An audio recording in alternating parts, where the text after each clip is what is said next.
Olá, Olá, boa boa tarde. tarde. Agora Agora estamos estamos aqui aqui reunidos reunidos para o para o estudo estudo do do livro livro dos dos Médios, Médios, livro livro de de Allan Allan Kardec. Kardec. Hoje Hoje vamos vamos estudar estudar o o episódio episódio 6, 6, primeira primeira parte, parte, onde onde estamos estamos estudando estudando capítulo capítulo 3 3 do do Métodos, Métodos, item item 18 18 a a 27. 27.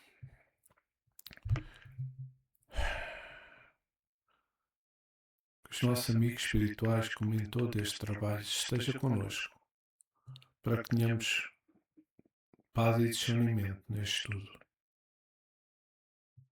Que assim seja.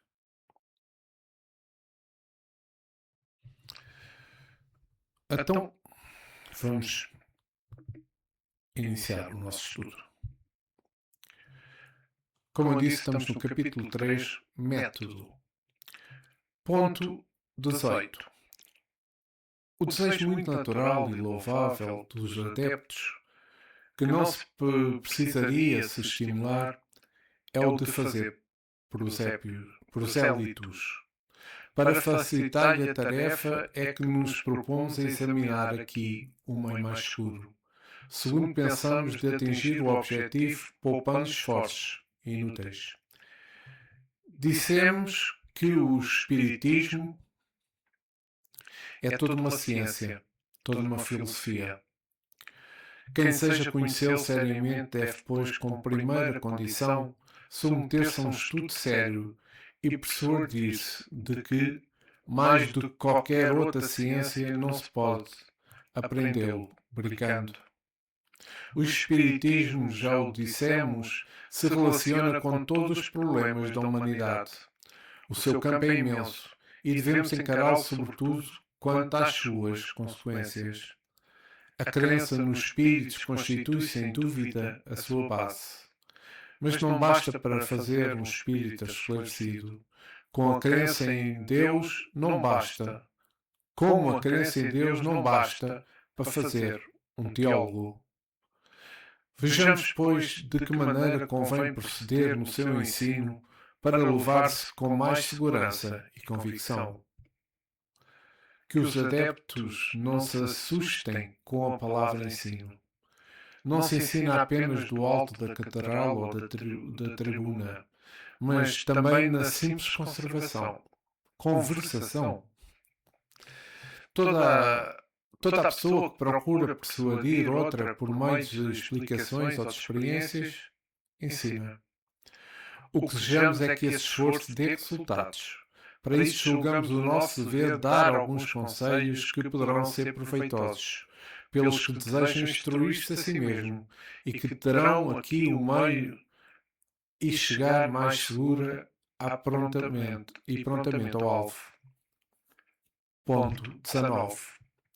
Acredita-se geralmente que para convencer é suficiente apresentar factos, para parecer realmente o procedimento mais lógico, e no entanto a experiência mostra que nem sempre é o melhor, pois frequentemente encontramos pessoas que os factos mais evidentes não convencem de maneira nenhuma. A que se deve isso? É o que tentaremos demonstrar. No Espiritismo, a questão do espírito está em segundo lugar, não constituindo o seu ponto de partida. É esse precisamente o erro que se cai, que acarreta ao fracasso de certas pessoas. Sendo os espíritos simplesmente as almas dos homens, o verdadeiro ponto de partida é então a existência da alma. Como pode o materialista admitir a existência de seres que vivam fora do mundo material, quando ele mesmo se considera apenas material? Como pode crer na existência de espíritos ao seu redor se não admite o seu próprio espírito? Em vão se amontoarão, aos seus olhos as provas mais palpáveis. Ele contestará a todas elas, porque não admite o princípio. Todo o ensino metódico deve participar do conhecido para o desconhecido. Para o materialista, o conhecimento é a matéria. Parti, pois, da matéria e tratai de demonstrar antes de tudo que há nele próprio alguma coisa que escapa às leis materiais. Mas para isso é necessário outra ordem de factos, e se deve proceder por outros meios a uma forma especial de ensino. Falar de espíritos antes que ele esteja convencido de ter uma alma é começar pelo fim. Pois ele não pode admitir a conclusão se não aceita as premissas. Antes, pois, de tentar convencer o incrédulo, mesmo por meio dos factos, convém assegurar-se da sua opinião sobre a alma, ou seja, se ele crê na sua existência, na sua sobrevivência ao corpo, na sua individualidade após a morte. Se a resposta for negativa, será tempo perdido. Falai dos espíritos. Eis a regra. Não dizemos que não haja exceção, mas nesse caso deve existir outra razão que o torne menos refratário. Ponto 20. Devemos distinguir duas classes materialistas. Na primeira estão os que são por sistema. Para eles não há dúvida. Mas a negação absoluta segundo a sua maneira de raciocinar. Aos seus olhos o homem não passa de uma máquina enquanto vive, mas que se desarreja. E depois da morte só o deixa o esqueleto. Seu número é, felizmente, bastante restrito e, em parte alguma, representa uma escola aberta declarada. Não precisamos acentuar os deploráveis efeitos que resultaria para a ordem social da vulgarização de semelhantes doutrina. Entendemos-nos suficientemente a respeito do Livro dos Espíritos, no número 147 e no parágrafo 3 da conclusão. Quando dizemos que a dúvida dos incrédulos cessa diante de uma explicação racional, é necessário acentuar os materialistas radicais, que negam toda a potência e qualquer princípio inteligente fora da matéria. A maioria se obstina nessa opinião de orgulho e as provas contrárias por não quererem ficar por baixo. Nada se tem a fazer com eles.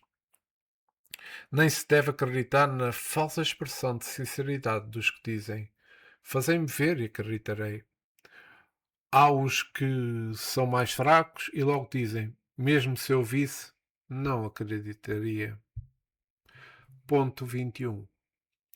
A segunda classe materialistas, por muito mais numerosa, compreendo que o são por indiferença, e podemos dizer por falta de coisa melhor, já que o materialismo real é um sentimento antinatural.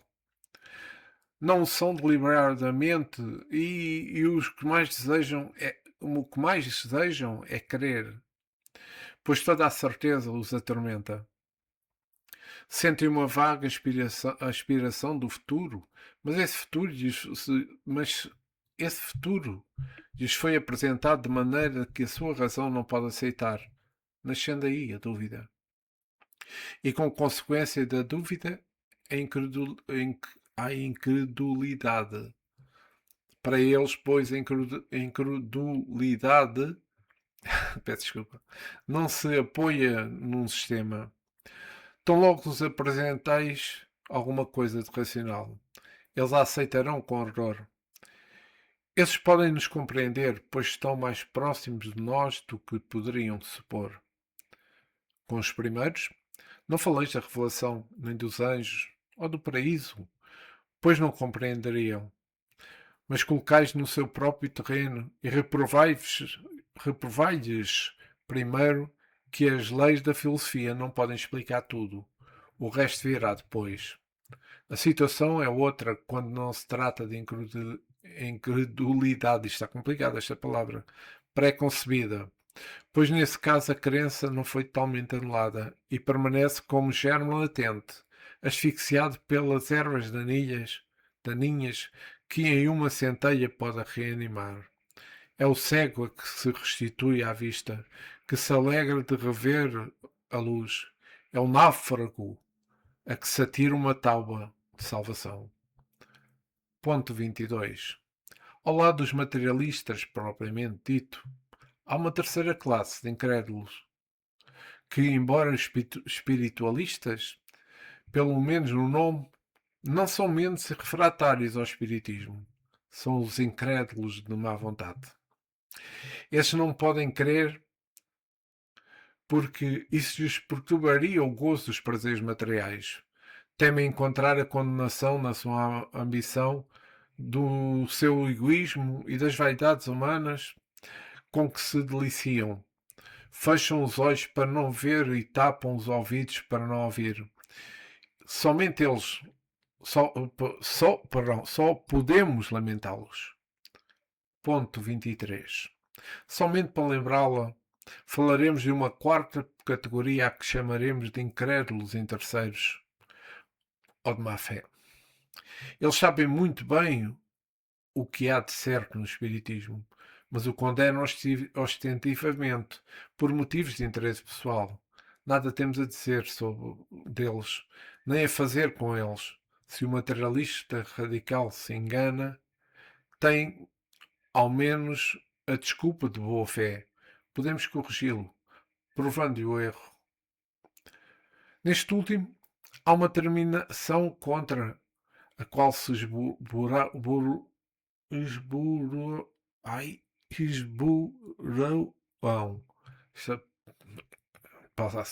Peço desculpa que há certas palavras em brasileiro que eu não entendo. Nestes últimos, há uma terminação contra os qual se esburoam todos os argumentos.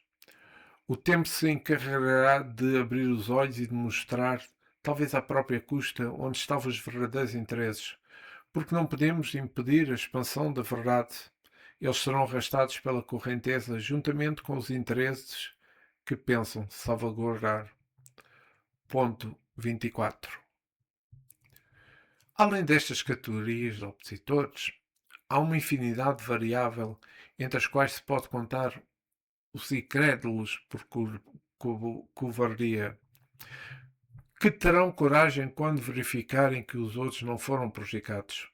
Os incrédulos por escrúpulo religioso, que um ensino esclarecido fará ver que o Espiritismo se apoia nos próprios fundamentos da religião e respeita todas as crenças, tendo como um dos seus efeitos despertar os sentimentos religiosos nos crentes, fortalecendo nos vacilantes.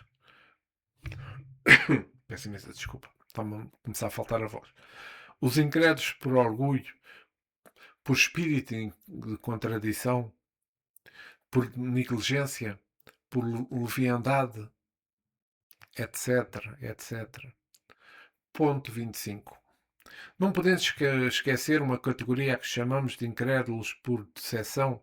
Abrange os que passaram de uma confiança exagerada à incredulidade, por terem sofrido ilusões. Assim, desencorajados, abandonaram tudo e tudo rejeitaram. São como aqueles que negam a boa fé por terem sido enganados. São ainda consequências de um estudo incompleto do espiritismo e da falta de experiência. Aquele que é mistificado por espíritos geralmente é porque lhes fez perguntas indevidas ou que eles não se podiam responder ou porque não estavam esclarecidos para distinguir a verdade da impostura. Muitos, aliás, só veem o espiritismo como uma nova forma de adivinhação e pensam que os espíritos existem para a buena dicha. Ora, os espíritos levianos e brincalhões não perdem a oportunidade de se divertirem à sua custa. É assim que anunciarão casamentos para as moças, honrarias, heranças e tesouros ocultos para os ambiciosos e assim por diante. Disso resultam frequentemente desagradáveis exceções, de que o homem sério e prudente sabe sempre se preservar. Ponto 26. Uma classe muito numerosa, a mais numerosa de todas, mas que não poderia figurar entre os opositores, é dos vacilantes.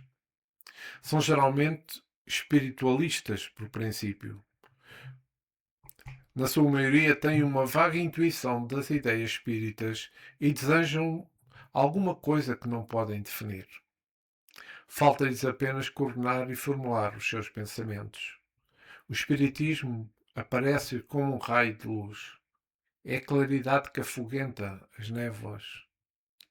Por isso o acolhem com sofreguidão. Isto será com sofrimento. Pois ele os liberta das angústias de quem não será sofrimento. Eu vou repetir a frase. Por isso o acolhem com sofreguidão. Bem, vou tentar depois explicar de outra forma no comentário. Pois ele os liberta das angústias da incerteza. Ponto 27. O último deste estudo 2. Se lançarmos agora um olhar sobre as diversas categorias de carentes, encontraremos primeiro os espíritas sem o saber. São uma variedade ou uma subdivisão da classe dos vacilantes. Se jamais terem ouvido falar da doutrina espírita, têm o sentimento inato dos seus grandes princípios e esse sentimento se reflete em algumas passagens dos seus escritos ou dos seus discursos, de tal maneira que, ouvindo-os, acredita-se sejam verdadeiramente iniciados. Encontram-se numerosos desse exemplo entre os escritores sacros e os profanos, entre os poetas, os oradores, os moralistas, os filósofos antigos e os filósofos modernos. E então, meus amigos, aqui voltar ao slide inicial.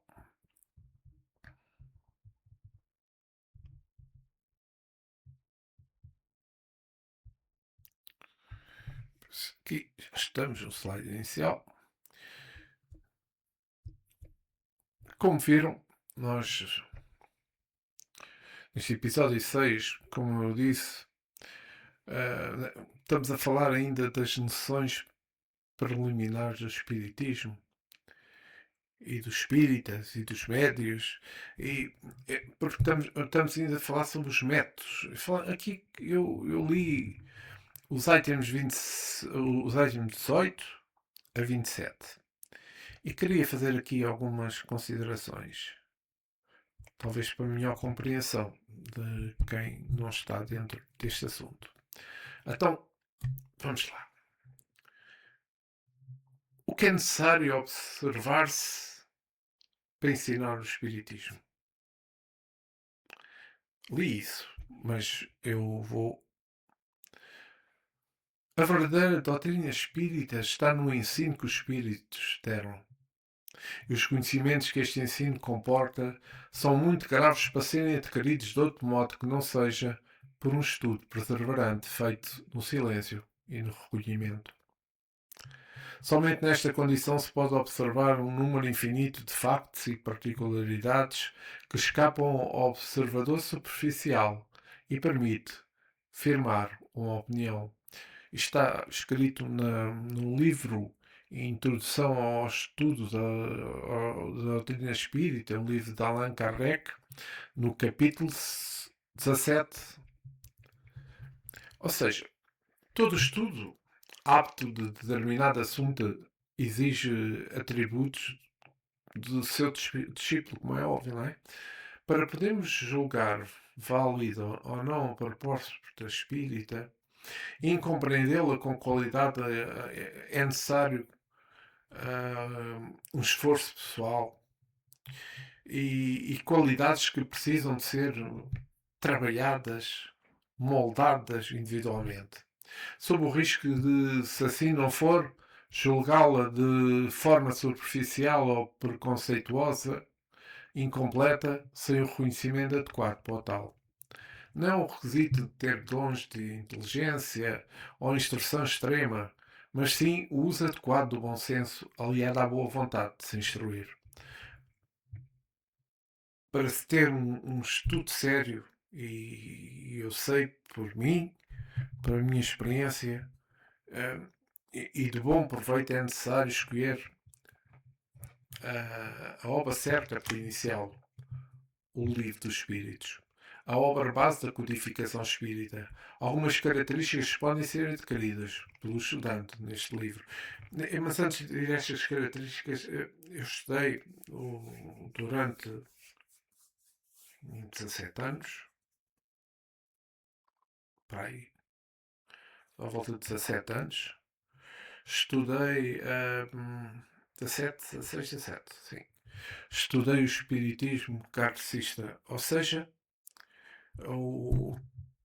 tive num centro espírita kardecista e estudei o livro dos espíritos, o livro dos médios, todos os livros de Allan Kardec e repeti várias vezes os estudos dos mesmos livros. E repeti novamente várias vezes os estudos dos mesmos livros, só assim para poder ter uma compreensão maior e poder também estar aqui neste momento a falar um pouco da forma que eu acho mais correta e que me ensinaram. E agradeço ao Sr. João que ele sabe a forma como ensinou o estudo que me deu para a minha vida realmente grandes alterações. E quero muito mais. Quero alterar muito mais. Mas aconselho sempre quem quiser começar a estudar o Espiritismo, comece pelo livro dos Espíritos. Mas vamos lá às características a ser adquiridas por quem estuda. A continuidade, pois é uma nova ciência a ser estudada, deve ser iniciada pelos seus princípios. Deve-se começar pela base até chegar a informações mais profundas. A continuidade implica uma atenção, seriedade e consequência. É necessário no estudo poder-se haver um compromisso para si próprio, para tornar e para poder tornar eficiente o estudo. Por isso, a regularidade é uma coisa importante. Quando se traduz em uma metodologia e uma agenda regular do estudo, não é possível estudar seriamente se não tivermos um momento periódico. Se ele é diário ou semanal, aliado a um método adequado para este fim. A sequência cronológica das obras de Allan Kardec é um excelente roteiro de estudo, começando pelo Livro dos Espíritos, o opúsculo, o que é o Espiritismo, continuando com o Livro dos Médios, é o que estamos a estudar, passando para o Evangelho segundo o Espiritismo, o céu e o inferno, concluindo com a Gênese. É recomendável posteriormente o estudo da coleção A Revista Espírita e obras póstumas. Sem disciplina e sem boa vontade, é praticamente impossível dar sequência a qualquer estudo sério. É claro que este estudo completo é indicado para quem se quer aprofundar no conhecimento espírita. Para os que desejam primeiramente reconhecê-la, basta o estudo do livro dos Espíritos. É importante o reconhecimento, o recolhimento é outro fator imprescindível aliado à concentração. É uma dedicação ao tema estudado sem distrações. É uma postura interior onde o foco, a mente, é fixada nestes objetivos. Significa também não somente ler, mas refletir sobre o assunto que se está a estudar, deixando naquele instante outras preocupações. Isso é importantíssimo. Enquanto estamos concentrados, permanecemos aptos para captar também as informações que nos chegam por inspiração dos bons espíritos. E para apurar essa concentração é necessário fazer exercícios, eliminando a tendência de pensamentos, do pensamento expressivo. É a disciplina do pensamento, a capacidade de focalizar-se num determinado ponto, colocando total interesse naquele assunto. Estudar em profundidade é uma qualidade que precisa ser desenvolvida. Quando se experiencia o estudo profundo, de um assunto, aprende-se a mergulhar também na seriedade das outras áreas.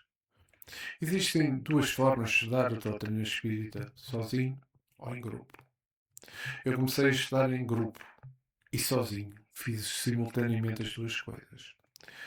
Verdadeiramente as duas são fundamentais e complementares para mim.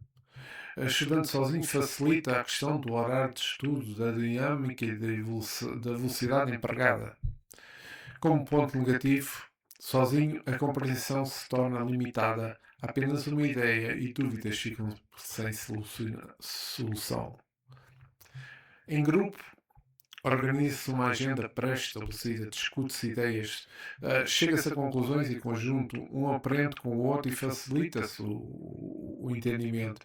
Daí a importância de fazermos, não façamos na nossa casa, mas fazemos em grupo. Eu fiz em grupo no centro espírita, todas as semanas, todas as quartas-feiras. Em grupo, o limite é a questão do horário. Quando se está sozinho, a gente pode estudar em diversos horários. Não é? Em grupo fica limitada aí a 60, 90 minutos. 60 minutos é suficiente para o estudo em grupo. Portanto, o ideal é praticar as duas modalidades de estudo, não negligenciando nenhuma delas. É um conselho. Então, o que significa, com base com esta parte que eu li, destes pontos 15 a 27, o que significa ensinar o Espiritismo? Bem, ensinar o Espiritismo significa estudar e difundir a doutrina espírita de forma metódica e sistematizada, promovendo a compreensão dos seus princípios que incluem a mortalidade da alma, a reencarnação, a lei de causa e efeito e a caridade, principalmente. E dentro destes que falei, todos os que estão aliados. O ensino geralmente envolve atividades de grupo, como reuniões de estudo, palestras. É importante verem para palestras. Existem muitas e muitas no YouTube. O Espiritismo é toda uma ciência, toda uma filosofia. Não se esqueçam disso. Pois a doutrina espírita entende em todas as questões que interessam à humanidade. Tem um campo muito largo, que principalmente convém encará-lo pelas suas consequências. Formem, sem dúvida, a base da crença dos espíritos. Mas essa crença não basta para fazer de alguém um espírita esclarecido, como a crença em Deus não é suficiente para fazer quem quer que seja um teólogo. Ensinar o Espiritismo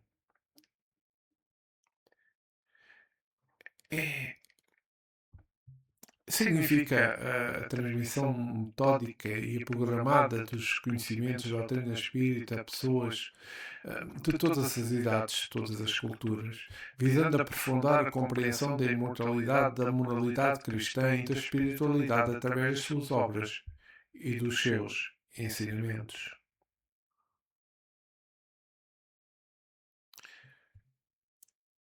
Neste caso, os ensinamentos de Allan Kardec, conforme frição. Então, o que é que aqui eu acho que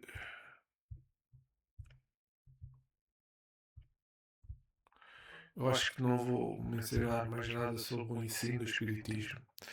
Então, a que princípio codificador, Allan Kardec, se refere quando fala do ponto de partida do conhecimento espírita. Ou seja, segundo o Espiritismo, a afirmação de que o verdadeiro ponto de partida é a existência da alma é correta. Porque para os espíritos a existência da alma é o conceito fundamental, sendo os espíritos apenas as almas dos homens e não a questão separada ou secundária que serviria de ponto de partida para o entendimento da doutrina. O princípio que segue de ponto de partida para o conhecimento espírita, segundo o codificador, é a existência de Deus, a natureza do espírito e a matéria como causas primárias do universo. Sabemos nós, não é? Ele se refere à análise das primeiras verdades do universo como a origem da criação, a existência de Deus e a relação entre a essência dos seres, que são o espírito, não é? E o mundo material. As primeiras palavras de Allan Kardec no início do seu trabalho dedicava a estabelecer os fundamentos do espiritismo. A primeira parte da sua obra, por exemplo, aborda a análise das escolas primárias, Deus, o espírito e a matéria, o princípio vital da criação e o universo como campo de estudo.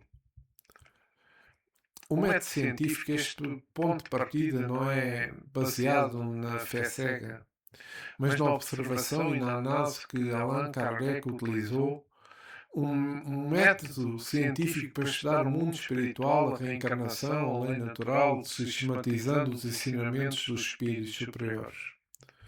Então, quais são os fundamentos da doutrina?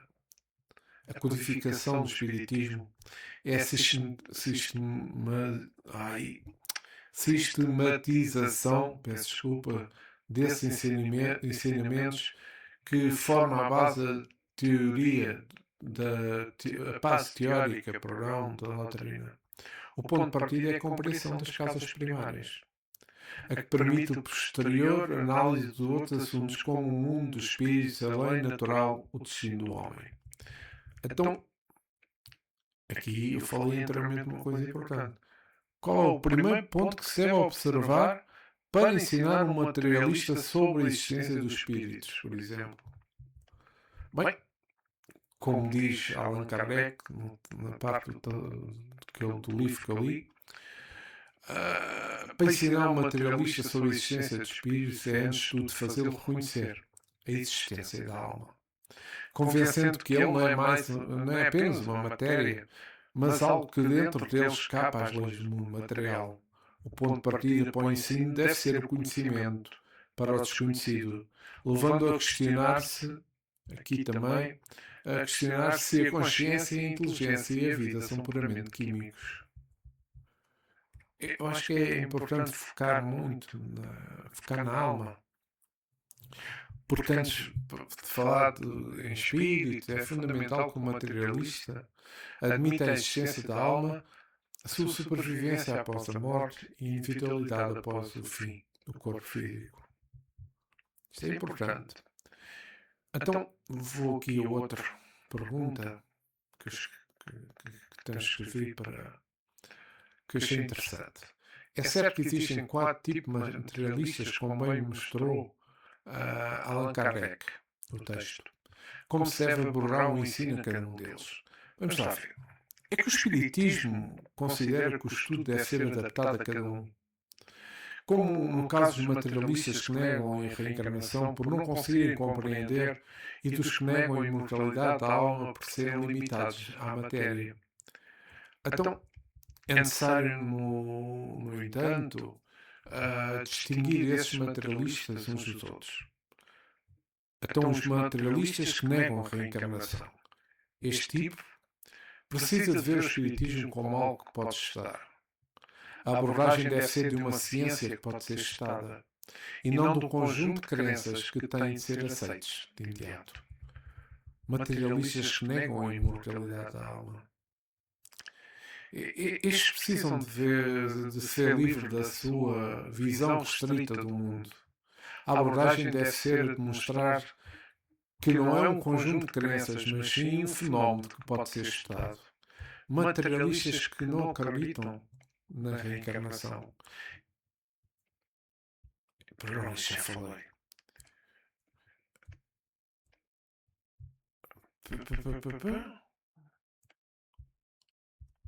Materialistas que não acreditam na reencarnação. Este tipo de materialista deve ser de compreender como um fenómeno pode ser estudado. A abordagem de demonstrar que é um conjunto de crenças, mas sim um fenómeno pode ser estudado. Então, os materialistas que negam a imortalidade da alma. Este tipo de materialistas precisa de ser livre da sua visão que é restrita do mundo. E aqui a abordagem deve mostrar que não é um conjunto de crenças, mas sim um fenómeno que pode ser estudado. Então, em qualquer destes casos, é importante adaptar a abordagem individualmente ao tipo materialista para que a mensagem possa ser compreendida. É importante referir que o texto em questão não foi especificado e por isso pode haver outros tipos materialistas diferentes dos mencionados no texto. Eu falo, nós vemos um exemplo, a evolução espiritual. Nós podemos, dentro do nosso grupo de espíritos, que são, por exemplo, de uma pessoa, dentro daquele grupo que têm afinidades, pode haver outros com mais afinidade, com menos afinidade, os intermédios. Ou seja, em cada nível existem várias divisões.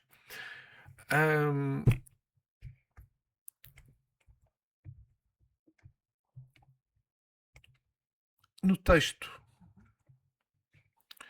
eu realcei uma parte do texto que diz: sem jamais terem ouvido falar da doutrina espírita, possui um sentimento inato dos grandes princípios que dela decorrem, e esse sentimento se reflete em algumas passagens dos seus escritos, dos seus discursos, a ponto de se porem os que os ouvem que eles são completamente iniciados.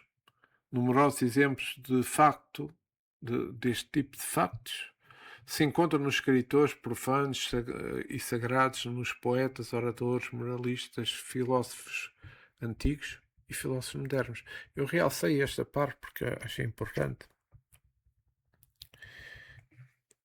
Este trecho que eu li refere-se aos espíritas sem o saberem. Ou seja, pessoas que, sem terem conhecimento prévio da doutrina, demonstram ter uma compreensão inata dos seus princípios morais e dos seus princípios filosóficos. Essa afinidade é expressa nos seus escritos, nos seus discursos, levando pessoas a acreditarem que são iniciadas, e exemplos podem ser encontrados em diversos escritores, pensadores de várias épocas e áreas, como profanos, como diz o texto, como sagrados, poetas, oradores, moralistas e filósofos. A ideia central é que algumas pessoas possuem um sentimento natural para os princípios espiritualistas que se manifesta mesmo que não tenham conhecimento formal da doutrina. Essa afinidade é refletida nas suas obras, que escrevem, nos seus discursos, de tal forma que os ouvintes podem pensar que são completamente familiarizados com a doutrina. Nós temos vários exemplos da história. O texto aponta que existem inúmeros exemplos como tanto em figuras religiosas sagradas como em outros. Então, eu acho que realcei os pontos mais importantes que eu li deste, deste estudo que fizemos hoje, destes pontos que fizemos hoje, ainda falando dos métodos. Quero relembrar que baseei-me no estudo do Espiritismo, na Revista Espírita, no Consolador, na Bíblia também, no Livro dos Espíritos e também no Livro dos Médiuns, no capítulo 3. Espero que o estudo tenha sido do vosso agrado, tanto como foi do meu. E quero agradecer a todos vós que estiveram comigo no estudo deste episódio 6, na primeira parte do capítulo 3, no método dos itens 18 ao item 27. E então, meus amigos, voltarei no princípio do ano para o estudo do episódio 7. Espero que este estudo tenha sido do vosso agrado e, como tal, quero agradecer